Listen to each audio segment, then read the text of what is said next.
तो दोस्तों, हम बात कर रहे हैं क्लास 12th की केमिस्ट्री के सेकंड चैप्टर की। इस चैप्टर के अंदर आज हम जो पढ़ने वाले हैं उस टॉपिक का नाम है ड्राई सेल बैटरी, यानी बैटरियों के बारे में आज हम पढ़ेंगे। लेकिन उससे पहले हम पूरे चैप्टर को एक बार शॉर्ट में कवर करते हैं कि अभी तक हमने इस चैप्टर को किस तरीके से पढ़ा है। तो देखिए जरा ध्यान से कि हमने इस चैप्टर को किस तरीके से पूरे चैप्टर को पढ़ा है, उसको ध्यान से देखते हैं। तो देखिए जरा, सबसे पहले हमने कहा कि ये जो चैप्टर का नाम है उसका नाम है वैद्युत रसायन। इस वैद्युत रसायन चैप्टर को हमने 3 पार्ट्स में डिवाइड किया, चालक, सेल और बैटरी। हमने 3 पार्ट्स में डिवाइड किया, इसके 2 पार्ट्स हम कवर कर चुके हैं। आज हम तीसरे पार्ट की चर्चा करेंगे, लेकिन उससे पहले हम ये समझते हैं चालक के अंदर हमने क्या क्या पढ़ा। तो हमने कहा चालक वे पदार्थ होते हैं जिनमें करंट आसानी से आ जाता है। चालक वे पदार्थ होते हैं जिनमें करंट आसानी से आ जाता है। करंट आने के 2 कारण होते हैं, या तो करंट मुक्त इलेक्ट्रॉन की वजह से आता है या फिर आयन की वजह से आता है। मुक्त इलेक्ट्रॉन की वजह से करंट आए तो उसे इलेक्ट्रॉनिक चालक कहते हैं, आयन की वजह से आए तो उसे आयनिक चालक कहते हैं। इनके बारे में हमने चर्चा करी कि मुक्त इलेक्ट्रॉन क्या होते हैं, आयन क्या होते हैं। इस तरीके से हमने आगे बात करी कि प्रतिरोध क्या होता है। तो हमने कहा कि वैद्युत धारा के मार्ग में जो भी रुकावट पैदा होती है उसी को हम प्रतिरोध कहते हैं। इसको आर से प्रदर्शित करते हैं। ये कई फैक्टरों पर निर्भर करता है, जैसे ताप पर निर्भर करता है, ये तार की लंबाई पर निर्भर करता है, ये अनुप्रस्थ काट के क्षेत्र पर निर्भर करता है। इस तरीके से यहाँ पर हमने एक फॉर्मूला लगाया था, R equal to rho into l upon a. तो यहाँ से जो रो है, इस रो को हमने विशिष्ट प्रतिरोध का नाम दिया था। तो और विशिष्ट प्रतिरोध होता क्या है, यदि तार की लंबाई एकांक हो और अनुप्रस्थ काट का क्षेत्रफल भी एकांक हो तो उसी के प्रतिरोध को हम क्या कहने लग जाते हैं, विशिष्ट प्रतिरोध। इस तरीके से हमने चालकत्व की बात करी थी कि वैद्युत धारा के प्रवाहित होने की शक्ति को चालकत्व कहते हैं। ये प्रतिरोध का उल्टा होता है। अगर इस जी से दिखाएं तो जी इक्वल टू 1/r होता है। तो इस तरीके से हमने जी का फॉर्मूला भी यहाँ से बना सकते हैं, चालकत्व का भी फॉर्मूला बना सकते हैं। इसके बाद हमने विशिष्ट चालकत्व की बात करी।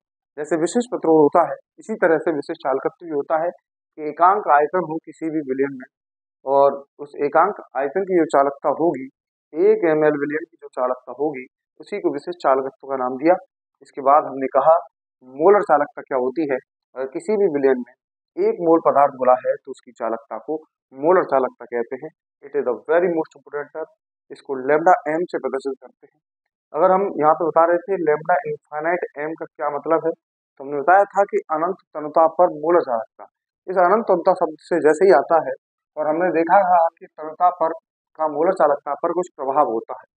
इसके बाद हमने कहा था कि वैद्युत अपघट्य का भी प्रभाव होता है। अगर वैद्युत अपघट्य प्रबल हो तो अलग तरह के प्रभाव होते हैं, और वैद्युत अपघट्य दुर्बल हो तो अलग तरह के प्रभाव होते हैं। और सबसे महत्वपूर्ण टॉपिक इसमें फिर डिस्कस किया था हमने, कोलराउस के नियम और इसके उपयोग।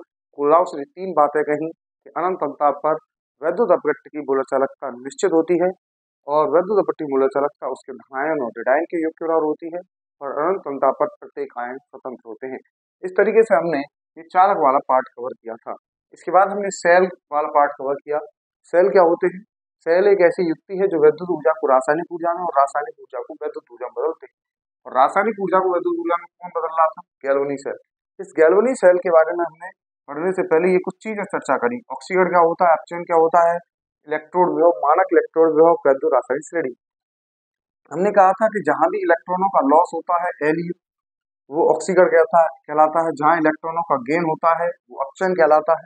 हमने कहा जब किसी धातु की छड़ हो, उसी धातु लवण के विलयन में डुबोते हैं तो वहां एक पोटेंशियल विभव विस्थापित होता है। उस विभव को हम क्या कहते हैं? इलेक्ट्रोड विभव।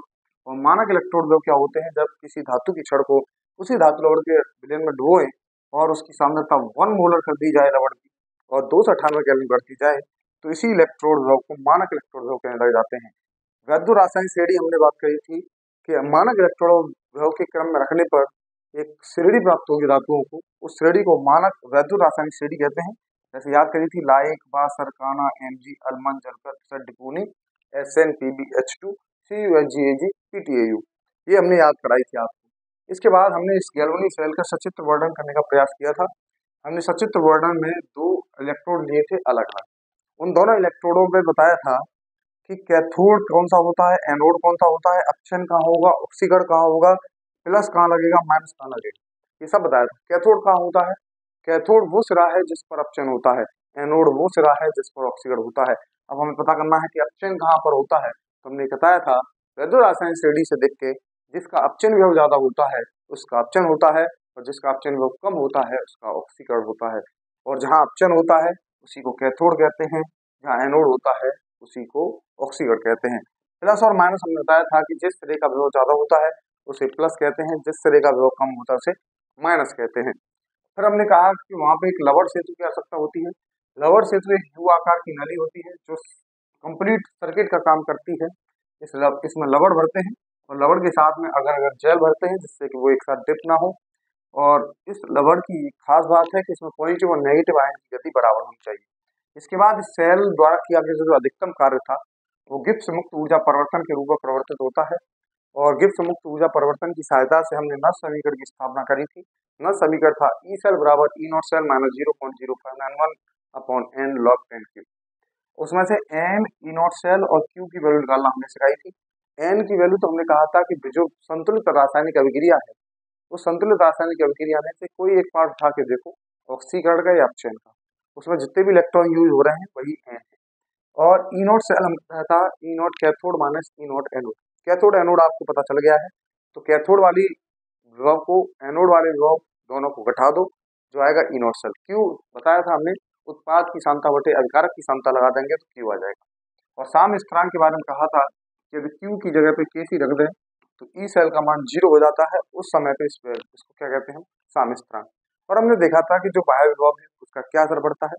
और सबसे लास्ट में हमने डिस्कस किया था मानक हाइड्रोजन इलेक्ट्रोड, एक चित्र है जिसकी सहायता से हम मानक इलेक्ट्रोड विभव की गणना करते हैं, उसके बारे में चर्चा करी थी। ये सब आप डिटेल में देखना है आपको तो आप 1 बाय 1 लेक्चर को देख सकते हैं। इससे पहले हमने जितनी भी पार्ट्स में पढ़ा है 1 बाय 1 हर एक टॉपिक को एक पार्ट्स में कवर किया है, उनको आप जाके देख सकते हैं। इसके बाद हम बात कर रहे थे वैद्युत अपघटन सेल की। उसमें वैद्युत अपघटन सेल में ये 3 बातें पढ़ी हमने कि वैद्युत अपघटन क्या होता है, वैद्युत फैराडे के नियम क्या है और वैद्युत अपघटन के उत्पाद क्या है। उसके बाद आज हम जो महत्वपूर्ण टॉपिक है बैटरी, इसके बारे में बात करते हैं। तो दोस्तों देखिएगा कि बैटरी क्या है। देखिए सेलों को जुड़ने, कई सारे सेल अगर आपस में जोड़ दें तो सेलों के जुड़ने से एक उपकरण बनता है, उसे हम बैटरी कहते हैं। अब सेल जब बहुत सारे सेलों को जोड़ दें, एक सेल से ज्यादा सेलों को जोड़ते हैं तो क्या बन जाता है बैटरी। बैटरी अब 2 प्रकार की होती है, एक प्राथमिक और एक द्वितीयक। प्राथमिक बैटरी वो है, अब वही बैटरी है जो आप यूज करते हैं घड़ियों में, रिमोट्स में, जहां भी यूज करते हैं वो सब बैटरी है। बाइक में, ट्रांजिस्टर्स में, तो जहां भी आप यूज कर रहे हैं वो सब बैटरी, इसी बैटरी की बात कर रहे हैं। अब वहां 2 तरह की बैटरी आपको यूज होती है, एक होती है प्राथमिक और एक होती है द्वितीयक। क्या अंतर है प्राथमिक और द्वितीयक बैटरी में दोस्तों? तो प्राथमिक बैटरी वो बैटरी होती है जिसको पुनः चार्ज नहीं कर सकते, उसको चार्ज नहीं कर सकते हैं, उसको क्या नहीं कर सकते, रिचार्जेबल नहीं है, चार्ज नहीं किया जा सकता, इसको चार्ज नहीं किया जा सकता। लेकिन द्वितीयक बैटरी वो बैटरी है जिसको पुनः आवेशित किया जा सकता है, पुनः चार्ज किया जा सकता है। इसके एग्जाम्पल हम पढ़ते हैं लेक्लांसिस सेल या शुष्क सेल के नाम से जानते हैं, लेक्लांसिस सेल, मरकरी सेल। इसके एग्जाम्पल हैं लेक्लांसिस सेल और मरकरी सेल। इसके कौन कौन से एग्जाम्पल है? सीसा संचायक सेल, निकेल कैडमियम सेल। और इसके बाद एक बैटरी की बात करेंगे, एक सेल की बात करेंगे, बहुत महत्वपूर्ण है ईंधन सेल, इसके बारे में भी चर्चा करेंगे। क्या काम है? हमने कहा बैटरी सेलों के जुड़ने से जो युक्ति उपकरण बन रहा है उसे बैटरी कहते हैं। बैटरी कितने प्रकार की होती है? 2 प्रकार की, प्राथमिक और द्वितीयक। प्राथमिक बैटरी वो होती है जिन्हें पुनः आवेशित नहीं किया जा सकता। प्राथमिक बैटरी कौन सी होती है? जिन्हें पुनः आवेशित नहीं किया जा सकता। द्वितीयक बैटरी कौन सी होती है? जिन्हें पुनः आवेशित किया जा सकता है। इसके एग्जाम्पल हमने बताए लेक्लांसिस सेल और मरकरी सेल, और इसके एग्जाम्पल हमने बताए निकेल कैडमियम सेल और सीसा संचायक सेल। और ईंधन सेल एक अलग से पढ़ेंगे इसको। और इसके बाद हम बात कर रहे हैं इस लेक्लांसिस सेल की कि ये लेक्लांसिस सेल क्या है। तो इन्हें ड्राई सेल बैटरी भी कहते हैं। ड्राई सेल बैटरी, अब इस चित्र को देख के आपको दिख रहा होगा कि आपने कहाँ कहाँ यूज किया है, रिमोट में, टॉर्च में, ये कहीं जहां आप देख रहे हैं वहां यूज हो रहा है। यहाँ पे अब कुछ चीजें लिखी हुई हैं, उनको समझते हैं। ये एनोड है और ये कैथोड लिखा हुआ है। यहाँ पे क्या लिखा हुआ दोस्तों? एनोड और कैथोड लिखा हुआ है यहाँ। कैथोड और एनोड, तो कैथोड और एनोड कैसे पता कर रहे हैं कि कैथोड कौन सा है एनोड कौन सा है?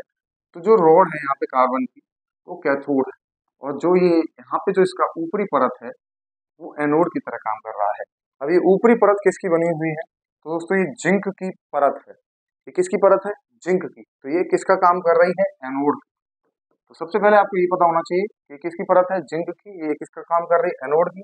ये कार्बन की छड़ है, ये किसका काम कर रही है? कैथोड का काम कर रही है। अब इसके अंदर और क्या भरा हुआ है? इसके अंदर कुछ लवण भरे हुए हैं। दोस्तों क्या भरे हुए हैं इसके अंदर? लवण। कौन कौन से हैं?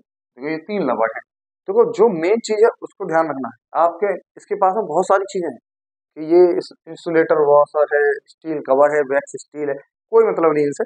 हमें जो मेन चीज है वो देखनी है कि कैथोड किसका है, एनोड किसका है। सबसे पहली बात, कैथोड किसका है, एनोड किसका है। तो कैथोड किसका है इसके अंदर? कैथोड है कार्बन की छड़। दूसरा एनोड क्या है इसमें? जिंक का ऊपर का जो लेयर है। तो कैथोड एनोड समझ में आए पहली बात।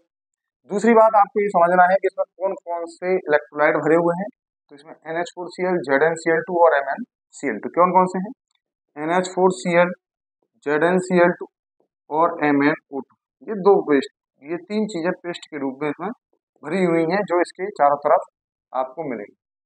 अब ये कुछ इसी के इसकी फिजिकल परत है, इनके बारे में कोई चर्चा नहीं करनी। अब बात करनी है कि इसके एनोड और कैथोड पर रिएक्शन किस प्रकार होती है।